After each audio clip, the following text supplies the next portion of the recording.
వరుసగా ఫ్లాప్లున్న ఎప్పటికప్పుడు కొత్త కంటెంట్తో ఆడియన్స్ ముందుకు రావడానికి ట్రై చేస్తున్నారు నితిన్. ఈసారి కూడా 2 డిఫరెంట్ సినిమాలతో రెడీ అవుతున్నారు. యాక్షన్ లవర్స్ని, ఫ్యామిలీ ఆడియన్స్ని ఇద్దరిని ఇంప్రెస్ చేసేలా నితిన్ చేస్తున్న సినిమాలు ఎక్కడి వరకు వచ్చాయో ఈ సినిమాల లేటెస్ట్ అప్డేట్స్ ఏంటో చూసేద్దాం. నితిన్ ఇంతకు ముందు సినిమాల మాట ఎలా ఉన్నా ప్రస్తుతం సెట్స్ మీదున్న సినిమాలు మాత్రం మోస్ట్ ఇంట్రెస్టింగ్ కాన్సెప్ట్తో తెరకెక్కుతున్నాయి. నితిన్ ప్రస్తుతం బ్యాక్ టు బ్యాక్ 3 సినిమాలతో బిజీగా ఉన్నారు. నితిన్ వెంకీ కుడుముల క్రేజీ కాంబినేషన్లో తెరకెక్కుతున్న రాబిన్ హుడ్ నుంచి మరో క్యాన్ మ్యాన్, మరో అడ్వెంచర్ యాక్షన్ చేస్తున్న కొత్త అవతార్ చూపించారు మేకర్స్. ఇప్పటికే India is my country, all Indians are my brothers and sisters అంటూ రిలీజ్ అయిన టీజర్ ఆడియన్స్ లో ఇంట్రెస్ట్ క్రియేట్ చేసింది. నితిన్ బర్త్డే సందర్భంగా మరో సినిమా నుంచి powerful first look poster release చేసింది.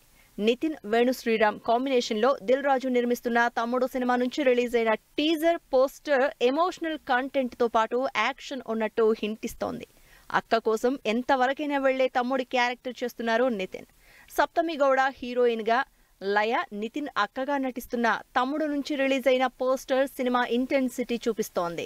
రాబిన్ హుడ్, తమ్ముడు సినిమాలతో పాటు నితిన్ తనకు బ్రేక్ ఇచ్చిన విక్రమ్ కుమార్ డైరెక్షన్ లో కూడా సినిమా చేయడానికి రెడీ అవుతున్నట్లు తెలుస్తోంది. విక్రమ్, నితిన్ కాంబినేషన్ లో వచ్చిన ఇష్క్ మూవీ లవ్ స్టోరీగా సూపర్ హిట్ అయింది. ఇప్పుడు ఇదే కాంబినేషన్ రిపీట్ చేయడానికి రెడీ అవుతున్నారు. అయితే ఈసారి లవ్ స్టోరీ కాకుండా కాంటెంపరీ కాన్సెప్ట్ ప్లాన్ చేస్తున్నారు. ఇలా నితిన్ ముచ్చటగా 3 ఇంట్రెస్టింగ్ ప్రాజెక్ట్స్ తో ఫుల్ బిజీగా ఉన్నారు.